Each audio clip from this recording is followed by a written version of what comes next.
Presiden Prabowo Subianto melakukan reshuffle menterinya di tengah ramainya tuntutan rakyat 17+8.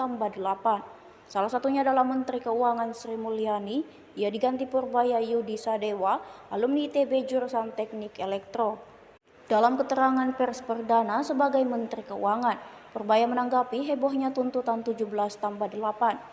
Meski belum mempelajari, Purbaya melihat suara itu berasal sebagian rakyat yang kurang beruntung dan merasa masih kurang. Dia pun dengan nada yakin mengaku bisa mengatasi berbagai persoalan yang disampaikan dalam tuntutan itu. Menurutnya, caranya hanya dengan menciptakan pertumbuhan ekonomi yang lebih tinggi, yakni di angka 6% dan 7%. Di angka tersebut, lanjutnya tuntutan-tuntutan akan hilang dengan otomatis. Tuntutan rakyat 17+8 mulai bermunculan sejak ramai demonstrasi di berbagai daerah pada akhir Agustus 2025. Tuntutan itu dibagi ke beberapa target dan tenggat waktu yang berbeda.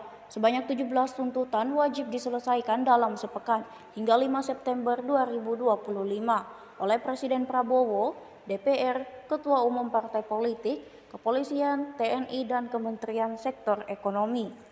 Selanjutnya, masyarakat sipil juga mengajukan daftar 8 tuntutan kepada seluruh jajaran pemerintahan Republik Indonesia yang harus diselesaikan dalam 1 tahun atau hingga 13 Agustus 2026.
Download Tribun X sekarang, menghadirkan lokal menjadi Indonesia.